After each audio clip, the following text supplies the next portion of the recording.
నమస్తే విధున స్వాగతం లక్షణ సమాజ హితం మరి బిగ్ బాస్ మూడవ స్టార్టింగ్లోనే మరి తన గలం వినిపించి తనకు జరిగినటువంటి విషయాలపైన అనర్గళంగా మాట్లాడి న్యూస్కు ఎక్కినటువంటి శ్వేతారెడ్డి గారు మనతో ఉన్నారు.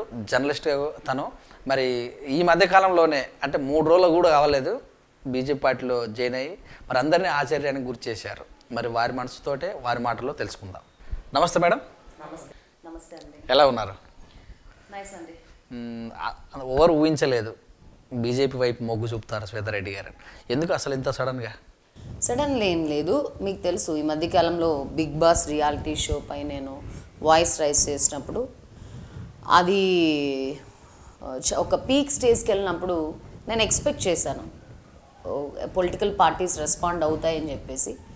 But BJP is the only party who has responded, that to the president of AP కన్నా లక్ష్మీనారాయణ గారు ఆ పేపర్స్లో వచ్చిన ఆర్టికల్స్ కానీ టీవీలో వచ్చిన ఆర్టికల్స్ చూసి ఆ న్యూస్ చూసి ఆయన రెస్పాండ్ అయ్యి ట్వీట్ ద్వారా ఆయన బిగ్ బాస్ రియాలిటీ షో అనేది మన సంస్కృతి సాంప్రదాయానికి కరెక్ట్ కాదు, మన కల్చర్కి అది వ్యతిరేకం అని చెప్పి ఆయన ట్వీట్ చేస్తూ అట్లాంటి షోస్ని మనం ఖండించాలి, రాకూడదు, ఇరు రాష్ట్రాల ప్రభుత్వాలు కూడా స్పందించాలి అంటూ ఆయన సజెస్ట్ చేశారు.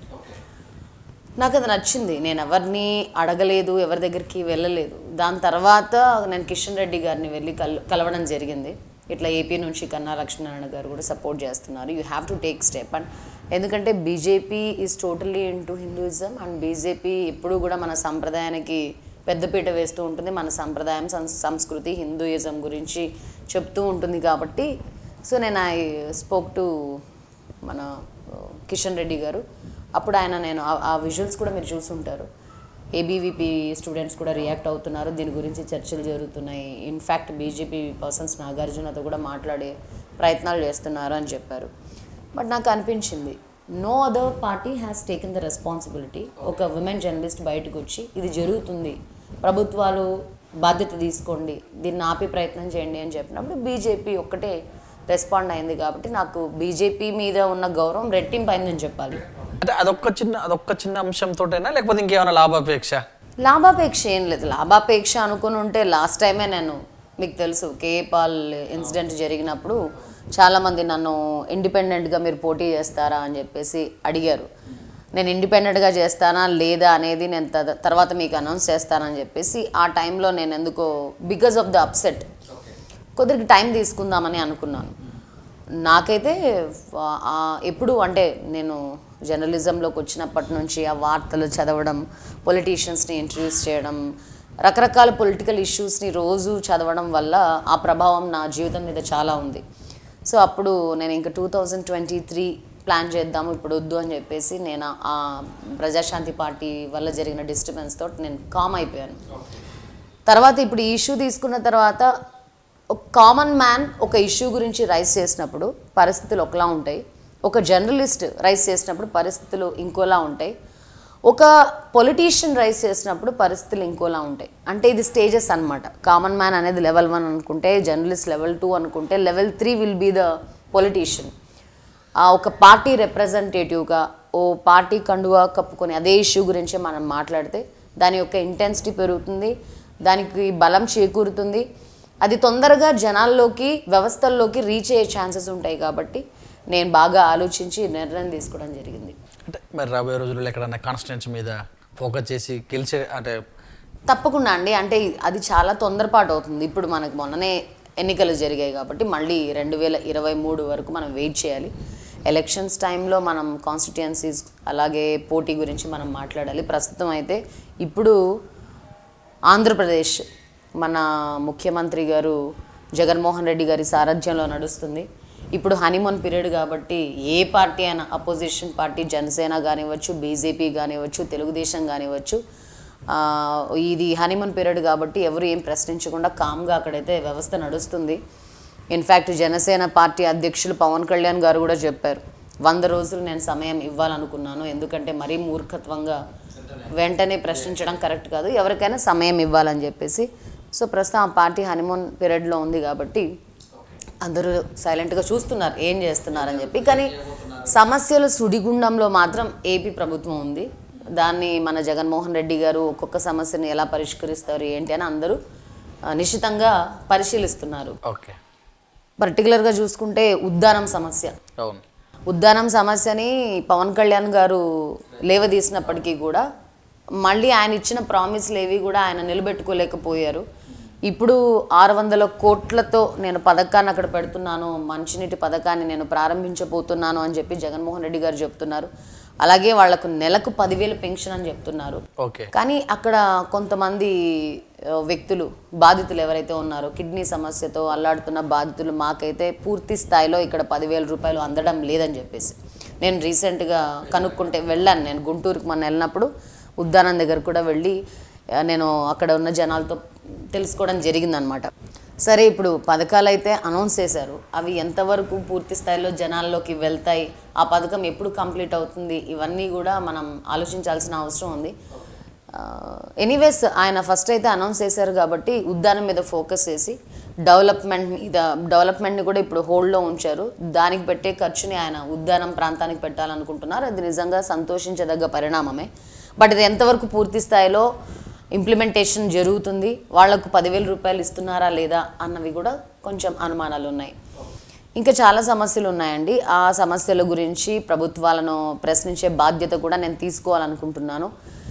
ఇప్పటిదాకా చాలామంది జర్నలిస్ట్ సంఘాల నుంచి రాజకీయాల్లోకి వచ్చిన వాళ్ళు, సినిమా రంగం నుంచి రాజకీయాల్లోకి వచ్చిన వాళ్ళు, వ్యాపార వ్యవస్థల నుంచి రాజకీయాల్లోకి వచ్చిన వాళ్ళు, ఇలా డిఫరెంట్ ఫీల్డ్స్ నుంచి రాజకీయాల్లోకి వచ్చి ఆయా పార్టీల కండువాలు కప్పుకొని ఉండుండొచ్చు. బట్ నేనైతే ఈ క్షణం నుంచి, ఎప్పుడైతే నేను బీజేపీ కండువా కప్పుకున్నానో ఆ క్షణం నుంచి కూడా పూర్తి స్థాయి రాజకీయ బాధ్యత తీసుకొని, నాట్ ఓన్లీ బిగ్ బాస్, అంటే బిగ్ బాస్ లాంటి ఇష్యూస్కి సంబంధించి ఒక ఉమెన్ జర్నలిస్ట్గా ప్రశ్నించడం ఒక ఎత్తు అయితే, ఇప్పుడు నేను ఒక మహిళా రాజకీయ నేతగా ప్రశ్నించడం మరో ఎత్తు.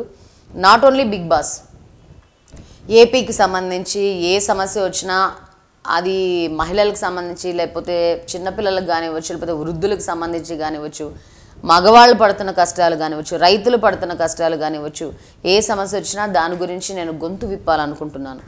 ఇప్పుడు సమస్యలు ఉండడం వేరు, సమస్యలకు సంబంధించి ప్రభుత్వాలకు వినిపించే స్థాయిలో గొంతు విప్పడం వేరు. సో నేను ఆల్రెడీ 15 years ఎక్స్పీరియన్స్డ్ జర్నలిస్ట్ కాబట్టి ఇప్పటి వరకు నా వాయిస్ జర్నలిజంకి పరిమితమైంది. ఇప్పుడు ఆ పరిధి దాటి రాజకీయానికి ఉపయోగపడుతుందని నేను చాలా బలంగా విశ్వసిస్తున్నాను. ఓకే, ముఖ్య విషయం, శివాజీ రాజా కూడా 2014 ముందు బీజేపీ పార్టీకి భయంకరంగా చేశారు సపోర్టు, ఎందుకంటే ప్రత్యేక ప్రతిపత్తి వస్తారని. కానీ తర్వాత బీజేపీ పార్టీ దాన్ని మరుగున పెట్టడం వల్ల ఆయన పార్టీకి దూరమయ్యాడు. వివిధ రకాలుగా ఆయన యొక్క నిరసన తెలియజేశాడు. మరి ఈ అంశాన్ని ఎలా చూడాల్సి వస్తుంది? ఎవరైనా కూడా మొదటగా ఆ పార్టీలో ఉన్న పాలసీస్, రూల్స్, సిద్ధాంతాలు నచ్చి వెళ్తారు. వాళ్ళకు అనుకూలంగా లేకపోవడం వలనో, లేకపోతే వాళ్ళ యొక్క స్వభావానికి తగ్గట్టుగా పార్టీ లేకపోవడం వలనో ఎక్కడైనా నిరుత్సాహానికి గురై నిర్ణయం మార్చుకోవచ్చు. అది వాళ్ళ వ్యక్తిగత విషయం. ఈ పార్టీలో జాయిన్ అవుదామా, ఆ పార్టీలో జాయిన్ అవుదామా, ఈ పార్టీలో జాయిన్ అయితే ఏం లాభాలు ఉంటాయి, ఆ పార్టీలో జాయిన్ అయితే ఎట్లాంటి లాభాలు ఉంటాయి, మనకి ఎమ్మెల్యే టికెట్ ఇస్తారా, ఎంపీ, ఇలాంటి క్యాలిక్యులేషన్స్ చాలా ఉంటాయి. అది ఆ ఇండివిజువల్కి సంబంధించిన విషయం కాబట్టి మనం ఏం కామెంట్ చేయలేము దాని గురించి. బీజేపీ విషయానికి వస్తే it's not a local party, it's a national party. ప్రస్తుతం కేంద్ర ప్రభుత్వం కూడా బీజేపీ, నరేంద్ర మోదీ కనుసన్నల్లో దేశం నడుస్తుంది. ఎన్నో విషయాలలో ఆయన చారిత్రాత్మకమైన నిర్ణయాలు తీసుకున్నారు. రీసెంట్గా చూస్తే పుల్వామా ఇష్యూలో ఆర్టికల్ 317 రద్దు చేయడం కానీ, కశ్మీర్ అంటే చాలా సెన్సిటివ్ ఏరియా, అది ఎప్పుడు పాకిస్తాన్ లాక్కబోతుందో మనం ఎట్లా కాపాడుకోవాలో, అది హైలీ సెక్యూర్డ్ ఏరియా, సెక్యూరిటీ ఎక్కువ ఉన్న ప్రాంతం. ఇప్పటిదాకా అక్కడ వ్యాపారాలు చేయాలన్నా, లేకపోతే అక్కడ ఉద్యోగాలు చేయాలన్నా చాలా భయపడిపోయేవారు.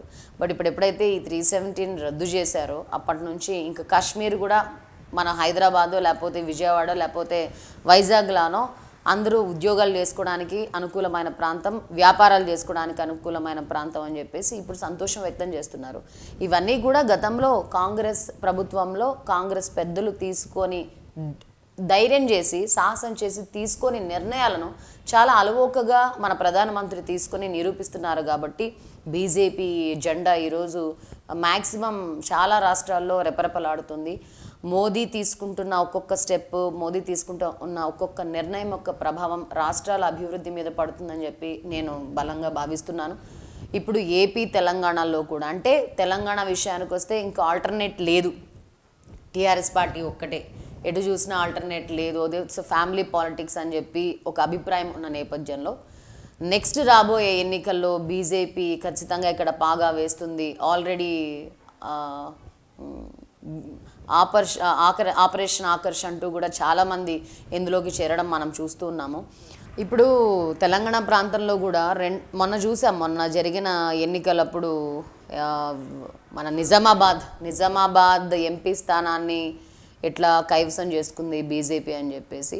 అంటే ఇంకా ఇక్కడ తెలంగాణకు సంబంధించి ఇంకో ఆల్టర్నేట్ లేదు అనుకున్న టైంలో బీజేపీ మెల్లమెల్లగా ఇక్కడ అభివృద్ధి చెందడం, 2023 నాటికి బీజేపీ ఖచ్చితంగా ఇక్కడ ప్రభుత్వాన్ని ఏర్పాటు చేస్తుంది అన్న ధీమాతో ఉన్నారు. అండ్ ఏపీలో కూడా ఇప్పుడు ప్రభుత్వాన్ని ప్రశ్నించాలంటే ఆల్టర్నేట్ అంటే ఇంకా బీజేపీ ప్రభుత్వాలు చేసే తప్పప్పుల్ని ప్రశ్నించే స్థానంలో ఉంది.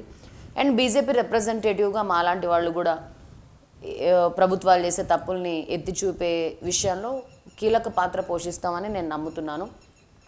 సో దేశవ్యాప్తంగా అటు కర్ణాటక చూసుకున్నా, ఎక్కడ చూసుకున్నా కూడా బీజేపీ మెల్లమెల్లగా పాగా వేస్తుందనే చెప్పాలి.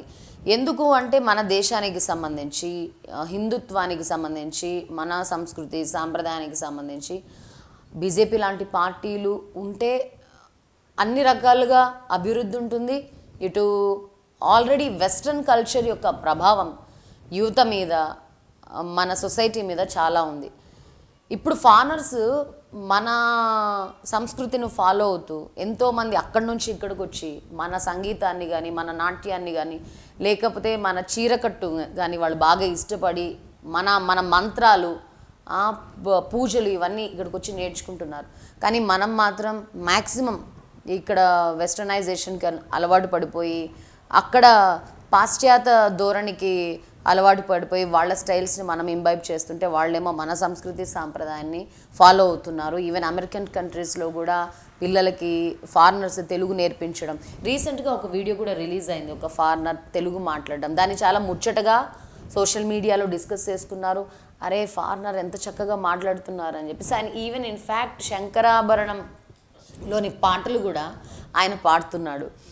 సో అట్లా బీజేపీ అన్నది సంప్రదాయాన్ని కాపాడే ఒక పార్టీ. మన దేశంలో ఉన్న ఎన్నో గొప్ప గొప్ప చారిత్రాత్మకమైన విషయాలను కూడా కాపాడుకుంటూ ముందుకు నడుస్తున్న పార్టీ కాబట్టి నాకు బీజేపీ అంటే చాలా ఇష్టం. అయితే మీరు యాజ్ ఎ జర్నలిస్ట్గా ఈ మధ్యకాలంలో మరి మిగతా పార్టీ వాళ్ళందరూ కూడా, కొంతమంది జర్నలిస్టులు కూడా దీనికి అప్పపూర్చుతున్నారు అని అంటారు. నిజమేనా? అలా అనిపిస్తుందా? నిజమేనండి. ఇప్పుడు నేను ఈ పాయింట్ గురించి కూడా రైజ్ చేయాలనుకుంటున్నాను. అండ్ బీజేపీ కేంద్ర స్థాయిలో ఉన్న పెద్దల్ని కూడా కలిసి ఈ విషయం గురించి మాట్లాడాలనుకుంటున్నాను. కమింగ్ టు INPR, టెలికమ్యూనికేషన్స్కి సంబంధించి ఎప్పుడు ఎన్నికలు వచ్చినా కూడా ఇబ్బడి మొబ్బడిగా శాటిలైట్ ఛానల్స్ వస్తాయి. ఆ ఉద్యోగులేమో, మా జర్నలిస్ట్ అన్నలు తమ్ముళ్ళేమో వాళ్ళు ఎంత కష్టపడతారంటే, నేను అవి చూశాను, నేను అనుభవించాను కూడా. కొన్ని ఛానల్స్ ఉన్నాయి, నేను పేర్లు చెప్పదలుచుకోవట్లేదు. నిజంగా వాళ్ళకి ఎంప్లాయీస్ని శాలరీస్ ఇచ్చి వాళ్ళు చూసుకోగలిగే సామర్థ్యం ఉంటే వాళ్ళు ఇచ్చి చూసుకోవాలి. లేదు మాకు అంత ఫినాన్షియల్ క్యాలిబర్ లేదు, ఫినాన్షియల్ ఎఫిషియన్సీ లేదు, మేము ఆర్థికంగా వాళ్ళకి జీతాలు ఇచ్చే పొజిషన్లో లేము అనుకున్నప్పుడు వీళ్ళు ఎందుకు ఛానళ్ళు పెట్టి వాళ్ళ జీవితాలతో ఆడుకుంటారో నాకు తెలియదు. నేను రీసెంట్గా కూడా సోషల్ మీడియాలో ఒక వీడియో రిలీజ్ చేశాను. మన పేరుని నానిగారు ఒక విషయం మాట్లాడారు, జర్నలిస్ట్ జీవితాలు చూస్తుంటే నాకు చాలా బాధేస్తుందని చెప్పి. ఒక మంత్రికే జర్నలిస్ట్ జీవితాలు చూసిన బాధ అయినప్పుడు జర్నలిస్ట్ జీవితాలు చూసుకుని జర్నలిస్ట్కి ఎంత బాధగా ఉండాలి. కొన్ని ఛానల్స్ చూసుకుంటే, నేను పనిచేసిన ఛానల్స్ 2 ఉన్నాయి. 3 నెలలు గడుస్తున్నా, 6 నెలలు గడుస్తున్నా, సంవత్సరాల తరబడి జీతాలు ఇవ్వకుండా వాళ్ళు పిల్లలకి, మధ్యతరగతి జర్నలిస్టులు పిల్లలకి ఏం పెట్టాలి, స్కూల్ ఫీజులు కట్టాలి, రెంట్లు కట్టుకోవాలి, తమ భార్యల పుస్తులు కూడా తీసుకెళ్ళి తాకట్టు పెట్టి డబ్బులు తీసుకొచ్చి కూరగాయలు తీసుకొస్తున్నారు. నేను చాలామంది బాధలు నేను విన్నాను. ఈవెన్ నేను కూడా డబ్బు సాయం చేశాను. మేడం నెల వచ్చేసింది, కరెంటు బిల్లు కట్టాలి, పిల్లలకి జ్వరం వచ్చింది, మందులకు కావాలి.